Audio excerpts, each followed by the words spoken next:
Welcome everybody, Laz here, the only Cisco instructor you will ever need. So today we're going back to basics, to the foundations of networking. What is that? IPv4 addressing. So the very first thing that we're going to talk about in this video, and much more videos to come, is going to be how to classify, yes I did say that, how to classify an IPv4 address. So we already got it written down for you. All right, so we have different classes. We have class A, class B, class C, D, and E. Those are the classes of IPv4 addresses that we have. Now, how do we classify it? As we know, an IPv4 address is 32 bits separated into 4 octets by a decimal number. So the first octet, let me get my little handy dandy marker, which I don't know where I put it. Here it is right here. All right. So we know that we have, it's like this, right? So this guy right there, that's your first octet.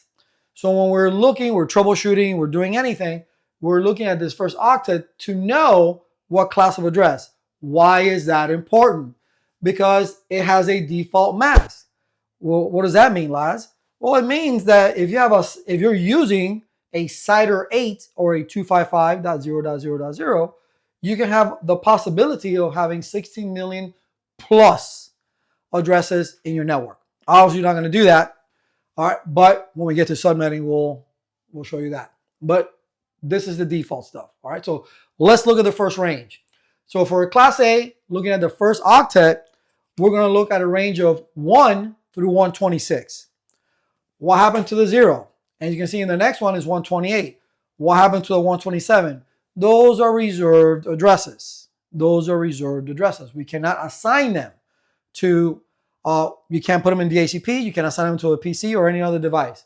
So these are the usable ranges within that first octet.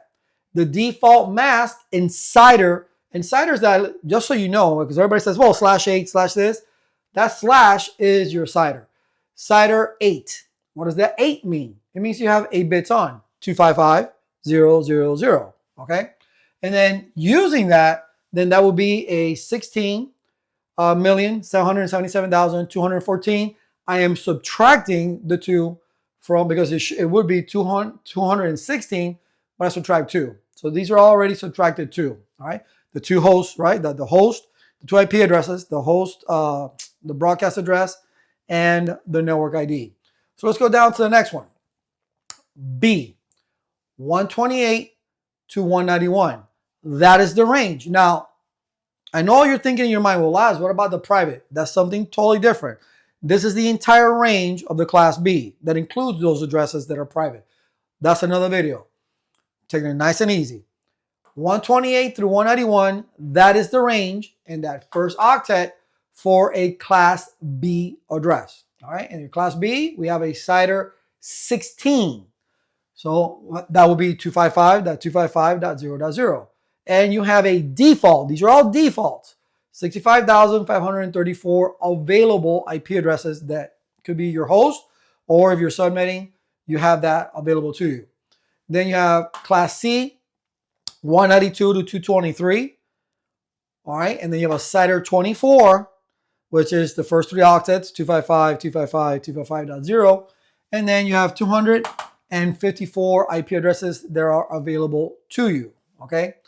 Before we continue down here, okay, I want to talk something about the mask up here. If you have an IP address within the class A range, I'm just do a quick example, and I'll just pick one. Let's say we have 1.1.1.1 with a 24. This is still a class A address. This is a subnetted class A address, but it's a class A address nonetheless. The subnet mask does not change the class of address that you're using. It doesn't change it, okay? The subnet mask just lets you know, hey, this portion of the address is your network, and this portion is your host. It lets you know what's available, okay? And the subnet mask in IPv4 is key. So there, like I said it before, I'll say it again. There was somebody out there saying, hey, if you use a 24, If it's a class A, changes it to a class C. No, that's just no. Okay, let's continue. So a class D, that's 224 to 239.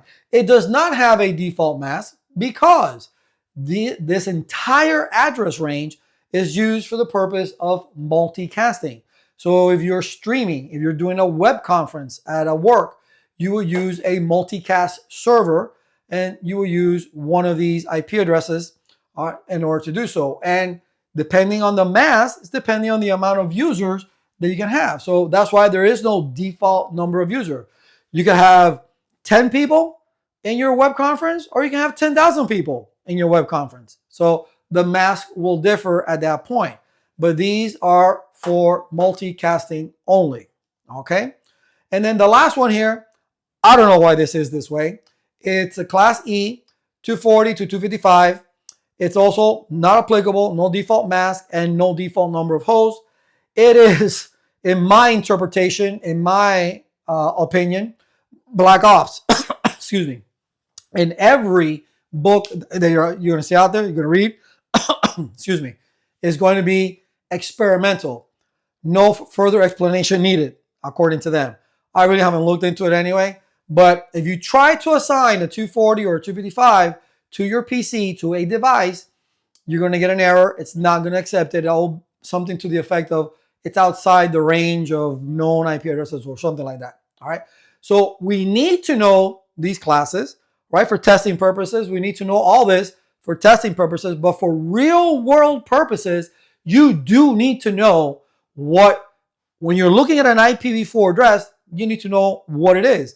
Is it from the right scheme? Am I using the right mask?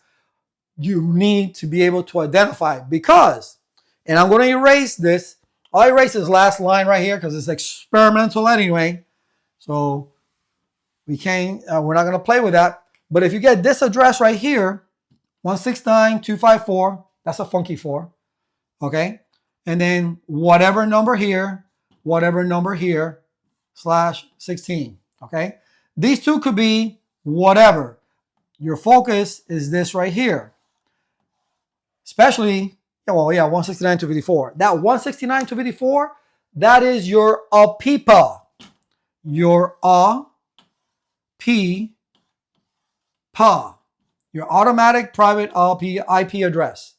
That will be assigned to you if you don't statically put an IP address on your device and you're not getting an IP4 address allocated to you. This will assign a 169.254. It's a useless address. We don't network with it. We don't use it. All right. So know that if somebody's running into issues and they're not getting to the printer, to the shared folder, they can't get anywhere, and you tell them to do an ipconfig all, and they're getting a 169, well, now you know the issue. You may need to tell them to do an ipconfig renew release, or you do it yourself, or maybe everybody's assigned statically. So this is the reason when you're troubleshooting information, you need to know that your IP schemes, what class of address that you're using based on the business needs. So IP addressing is one of the most fundamental topics that we need to know, because I know everybody out there goes to work, configures what I need to configure, and then they forget about it until something happens. They're like, hey, I know I learned that in class, but I need to relearn it. So engrave this in your brain. Engrave it in your brain. And then in the next video, all right, when I post it, it will be then private IP addressing. But for now, know how to classify an IP address with its default mask and how many users you have. Okay? I'll see everybody next time.